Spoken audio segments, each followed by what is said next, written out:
ಹಾಸನದಲ್ಲಿ ಅಶ್ಲೀಲ ವಿಡಿಯೋ ಹರಿದಾಡ್ತಾ ಇರುವಂತಹ ವಿಚಾರಕ್ಕೆ ಸಂಬಂಧಪಟ್ಟಂತೆ ಇದೀಗ ವಿಶೇಷ ತನಿಖಾ ತಂಡವನ್ನ ರಚನೆ ಮಾಡುವುದಕ್ಕೆ ಸರ್ಕಾರ ತೀರ್ಮಾನ ತೆಗೆದುಕೊಂಡಿದೆ. ಪ್ರಜ್ವಲ್ ರೇವಣ್ಣದು ಎನ್ನಲಾದ ಅಶ್ಲೀಲ ವಿಡಿಯೋ ಸಂಬಂಧ ಎಸ್ಐಟಿ ರಚನೆಗೆ ಸರ್ಕಾರ ನಿರ್ಧರಿಸಿದೆ. ಈ ಬಗ್ಗೆ ಟ್ವೀಟ್ ಮಾಡಿ ಮಾಹಿತಿಯನ್ನ ಕೊಟ್ಟಿದ್ದಾರೆ ಸಿಎಂ ಸಿದ್ದರಾಮಯ್ಯ. ಹಾಸನದಲ್ಲಿ ಹರಿದಾಡ್ತಾ ಇದ್ದಿದ್ದು ಮಹಿಳೆಯರ ಮೇಲೆ ಲೈಂಗಿಕ ದೌರ್ಜನ್ಯ ಎಸಗಿರೋದು ಮೇಲ್ನೋಟಕ್ಕೆ ಕಂಡು ಬರ್ತಿದೆ. ಈ ಹಿನ್ನೆಲೆಯಲ್ಲಿ ಎಸ್ಐಟಿ ತನಿಖೆ ನಡೆಸುವಂತೆ ಮಹಿಳಾ ಆಯೋಗದ ಅಧ್ಯಕ್ಷರು ಸರ್ಕಾರಕ್ಕೆ ಪತ್ರವನ್ನ ಬರೆದಿದ್ರು. ಈ ಹಿನ್ನೆಲೆಯಲ್ಲಿ ಸರ್ಕಾರ ವಿಶೇಷ ತನಿಖಾ ತಂಡವನ್ನ ರಚಿಸುವ ತೀರ್ಮಾನ ಕೈಗೊಂಡಿದೆ. ಈ ಮಧ್ಯೆ ವಿದೇಶಕ್ಕೆ ತೆರಳಿರೋದಾಗಿ ಪೊಲೀಸರು ಮಾಹಿತಿ ನೀಡಿದ್ದಾರೆ ಅನ್ನೋದರ ಕುರಿತಾಗಿ ಒಂದಷ್ಟು ಡೀಟೇಲ್ಸ್ ಸಿಕ್ಕಿದೆ. ಪ್ರಜ್ವಲ್ ರೇವಣ್ಣದು ಎನ್ನಲಾಗಿರುವಂತಹ ಅಶ್ಲೀಲ ವಿಡಿಯೋಗಳು ಇದೀಗ ಎಲ್ಲೆಡೆ ವೈರಲ್ ಆಗ್ತಾ ಇದೆ ಅಂತಾನೆ ಹೇಳಬಹುದು. ಚುನಾವಣೆಗೆ ಇನ್ನೇನು ಮತದಾನಕ್ಕೆ ಒಂದು ದಿನ ಬಾಕಿ ಇತ್ತು ಅನ್ನೋ ರೀತಿ ಹಿಂದಿನ ದಿನ ಪ್ರಜ್ವಲ್ ರೇವಣ್ಣದು ಎನ್ನಲಾಗಿರುವಂತಹ ಅಶ್ಲೀಲ ವಿಡಿಯೋಗಳು ಸೋಷಿಯಲ್ ಮೀಡಿಯಾದಲ್ಲಿ ಫುಲ್ ವೈರಲ್ ಆಗೋದಕ್ಕೆ ಶುರುವಾದವು. ಇನ್ನು ಇದೇ ವಿಚಾರಕ್ಕೆ ಸಂಬಂಧಪಟ್ಟಂತೆ ವಿಶೇಷ ತನಿಖಾ ತಂಡವನ್ನ ರಚಿಸೋದಕ್ಕೆ ಸರ್ಕಾರ ತೀರ್ಮಾನ ತೆಗೆದುಕೊಂಡಿದೆ. ಇನ್ನು ಪ್ರಜ್ವಲ್ ರೇವಣ್ಣರಿಂದ ಅಶ್ಲೀಲ ವಿಡಿಯೋ ಆರೋಪ ವಿಚಾರಕ್ಕೆ ಸಂಬಂಧಪಟ್ಟಂತೆ ರಾಜ್ಯ ಸರ್ಕಾರಕ್ಕೆ ಮಹಿಳಾ ಆಯೋಗ ದೂರನ್ನ ಕೊಟ್ಟಿತ್ತು. ಈ ಹಿನ್ನೆಲೆಯಲ್ಲಿ ಈಗ ರಾಜ್ಯ ಸರ್ಕಾರದಿಂದ ಎಸ್ಐಟಿ ರಚನೆಗೆ ಸಿದ್ಧತೆಗಳು ಕೂಡ ನಡೀತಾ ಇದೆ. ಎಸ್ಐಟಿ ರಚನೆ ಮಾಡಿ ತನಿಖೆಯ ಹೊಣೆಗೆ ನಿರ್ಧಾರ ಮಾಡಲಾಗಿದೆ. ಮಹಿಳಾ ಆಯೋಗದ ಅಧ್ಯಕ್ಷರು ಸರ್ಕಾರಕ್ಕೆ ಪತ್ರವನ್ನ ಬರೆದಿದ್ರು ಈ ವಿಚಾರಕ್ಕೆ ಸಂಬಂಧಪಟ್ಟಂತೆ. ಹೀಗಾಗಿ ರಾಜ್ಯ ಸರ್ಕಾರ ಎಸ್ಐಟಿ ರಚನೆಗೆ ಸಿದ್ಧತೆ ಕೂಡ ಮಾಡ್ತಾ ಇರುವಂಥದ್ದು ಅನ್ನೋದರ ಕುರಿತಾಗಿ ಅಪ್ಡೇಟ್ ಕೂಡ ಸಿಕ್ಕಿದೆ. ಎಡಿಜಿಪಿ ಬಿಕೆ ಸಿಂಗ್ರನ್ನ ಆಯ್ಕೆ ಮಾಡಿದೆ ಸರ್ಕಾರ ಅನ್ನೋದರ ಕುರಿತಾಗಿ ಮಾಹಿತಿ ಕೂಡ ಸಿಕ್ಕಿರುವಂಥದ್ದು. ಬಿಕೆ ಸಿಂಗ್ ಹಿರಿಯ IPS ಅಧಿಕಾರಿ, ಸದ್ಯ ಸಿಐಡಿಯಲ್ಲಿ ಎಡಿಜಿಪಿ ಆಗಿದ್ದಾರೆ ಬಿಕೆ ಸಿಂಗ್. ಈ ಹಿಂದೆ ಗೌರಿ ಲಂಕೇಶ್ ಕೊಲೆ ಕೇಸ್ನಲ್ಲಿ ಅತಿ ದೊಡ್ಡ ಪಾತ್ರವನ್ನ ವಹಿಸಿದ್ರು ಬಿಕೆ ಸಿಂಗ್. ಈಗ ಈ ಪ್ರಕರಣಕ್ಕೆ ಅವರನ್ನ ನೇಮಕ ಮಾಡಲಾಗಿದೆ ಅನ್ನೋದರ ಕುರಿತಾಗಿ ಮಾಹಿತಿ ಕೂಡ ಸಿಕ್ಕಿರುವಂಥದ್ದು.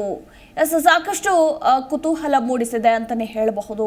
ಯಾಕಂದ್ರೆ ಇತ್ತೀಚಿನ ದಿನಗಳಲ್ಲಿ ಪ್ರಜ್ವಲ್ ರೇವಣ್ಣದು ಎನ್ನಲಾಗಿರುವಂತಹ ಸಾಕಷ್ಟು ಅಶ್ಲೀಲ ವಿಡಿಯೋಗಳು ಎಲ್ಲ ಕಡೆ ವೈರಲ್ ಆಗ್ತಾ ಇದೆ.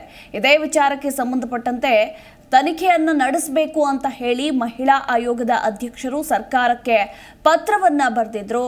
ಈ ಹಿನ್ನೆಲೆಯಲ್ಲಿ ಸರ್ಕಾರ ಈಗ ವಿಶೇಷ ತಂಡ ರಚಿಸುವ ತೀರ್ಮಾನವನ್ನ ಕೈಗೊಂಡಿದೆ. ಈಗ ತಂಡದಲ್ಲಿ ಮೇನ್ ಆಗಿ ಬಿಕೆ ಸಿಂಗ್ ಅವರು ಪಾತ್ರವನ್ನ ವಹಿಸಿದ್ದಾರೆ, ದೊಡ್ಡ ಪಾತ್ರವನ್ನ ವಹಿಸಲಿದ್ದಾರೆ ಅಂತಾನೆ ಹೇಳಬಹುದು. ಈ ಹಿಂದೆ ಗೌರಿ ಲಂಕೇಶ್ ಕೊಲೆ ಕೇಸ್ನಲ್ಲೂ ಕೂಡ ಇವರ ಅತಿ ದೊಡ್ಡ ಪಾತ್ರ ಆಯಿತು. ಈಗ ಈ ಪ್ರಕರಣಕ್ಕೆ ಸಂಬಂಧಪಟ್ಟಂತೆ ಅವರನ್ನ ನೇಮಕ ಮಾಡಲಾಗಿದೆ ಅನ್ನೋದರ ಕುರಿತಾಗಿ ಅಪ್ಡೇಟ್ ಕೂಡ ಸಿಕ್ಕಿರುವಂಥದ್ದು. ಈ ಕುರಿತಾಗಿ ಹೆಚ್ಚಿನ ಡೀಟೇಲ್ಸ್ ಅನ್ನ ನೀಡ್ತಾ ಹೋಗ್ತಾರೆ ನಮ್ಮ ಪ್ರತಿನಿಧಿ ವಿಶ್ವನಾಥ್. ಇತ್ತೀಚಿನ ದಿನಗಳಲ್ಲಿ ಪ್ರಜ್ವಲ್ ರೇವಣ್ಣದು ಅನ್ನಲಾಗಿರುವಂತಹ ಒಂದಷ್ಟು ಅಶ್ಲೀಲ ವಿಡಿಯೋಗಳು ಸೋಷಿಯಲ್ ಮೀಡಿಯಾದಲ್ಲಿ ವೈರಲ್ ಆಗಿವೆ. ಇನ್ನು ಈ ಕುರಿತಾಗಿ ಮಹಿಳಾ ಆಯೋಗ ಪತ್ರವನ್ನ ಬರೆದಿದ್ರು ಸರ್ಕಾರಕ್ಕೆ.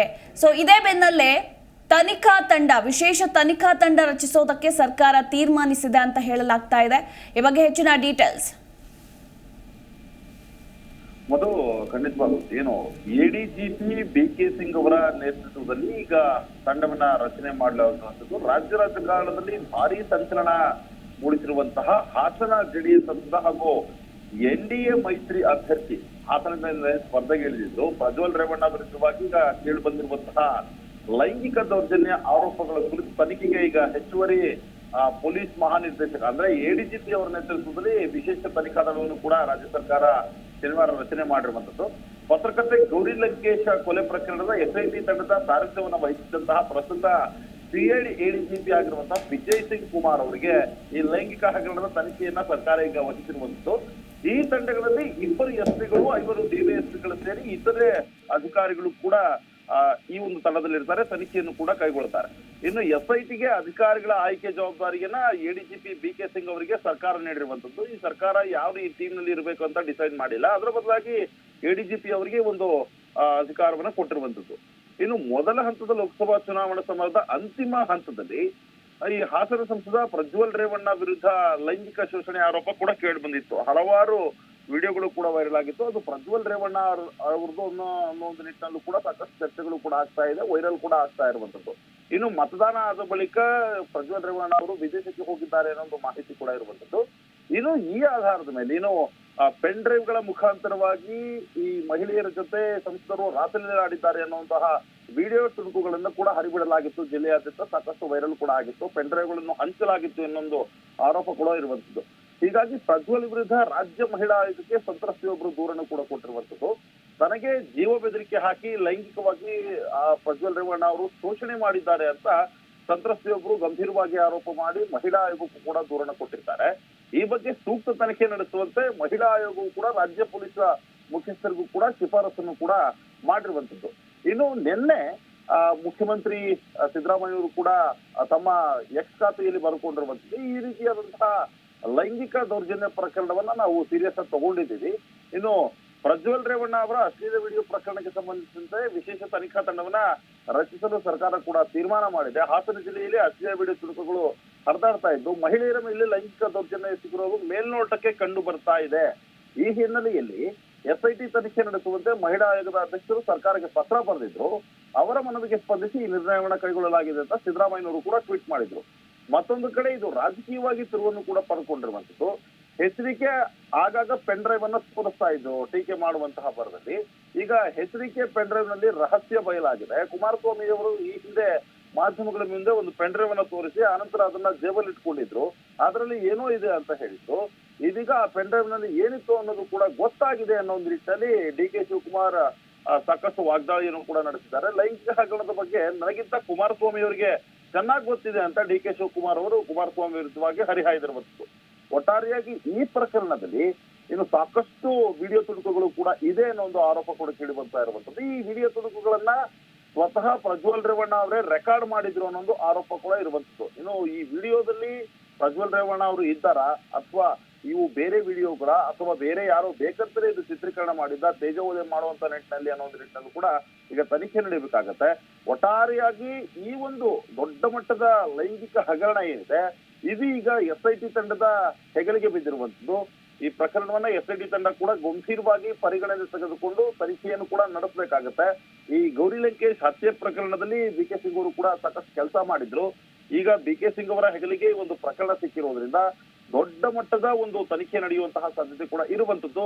SIT ತಂಡದಲ್ಲಿ ಯಾರ್ಯಾರು ಇರ್ತಾರೆ ಅವರೆಲ್ಲರೂ ಕೂಡ ಈ ಲೈಂಗಿಕ ಹಗರಣದಲ್ಲಿ ಏನು ಸಂತ್ರಸ್ತೆಯರು ಯಾರಿದ್ದಾರೆ ಅವರನ್ನು ಕೂಡ ಕರೆಸಿ ವಿಚಾರಣೆ ನಡೆಸುವಂತಹ ಸಾಧ್ಯತೆ ಕೂಡ ಇರುತ್ತೆ. ಇನ್ನು ವಿದೇಶಕ್ಕೆ ತೆರಳಿರುವಂತಹ ಪ್ರಜ್ವಲ್ ರೇವಣ್ಣ ಅವರು ಬಂದ ನಂತರ ಅವರನ್ನು ಕರೆಸಿ ವಿಚಾರಣೆ ನಡೆಸುವಂತಹ ಸಾಧ್ಯತೆ ಕೂಡ ಇರುವಂತದ್ದು. ಒಟ್ಟಾರೆಯಾಗಿ ಈ ಲೈಂಗಿಕ ಹಗರಣ ಪ್ರಕರಣ ಏನಿದೆ ದೊಡ್ಡ ಮಟ್ಟದ ಸಂಚಲನವನ್ನು ಮೂಡಿಸಿರುವಂತದ್ದು. ಅದು ಮತದಾನದ ಸಂದರ್ಭದಲ್ಲೇ ಲೋಕಸಭಾ ಚುನಾವಣೆಯ ಮತದಾನದ ಸಂದರ್ಭದಲ್ಲಿ 2-3 ದಿನ ಇದ್ದಾಗಲೇ ಈ ರೀತಿಯಾಗಿ ಪೆನ್ ಡ್ರೈವ್ ಹಂಚಿಕೆ ಮಾಡಿರೋದು ಕೂಡ ಮೇಲ್ನೋಟಕ್ಕೆ ಸಾಬೀತಾಗ್ತಾ ಇರುವಂತದ್ದು. ಹೀಗಾಗಿ ಇದ್ರ ಹಿಂದೆ ಯಾರಿದ್ದಾರೆ ಮತ್ತು ಆ ವಿಡಿಯೋ ತುಣುಕುಗಳಲ್ಲಿ ಇರುವಂತಹದ್ದು ಪ್ರಜ್ವಲ್ ರೇವಣ್ಣ ಅವರ ಒಂದು ನಿಟ್ಟಿನಲ್ಲೂ ಕೂಡ ತನಿಖೆ ನಡೆಸಬೇಕಾಗತ್ತೆ.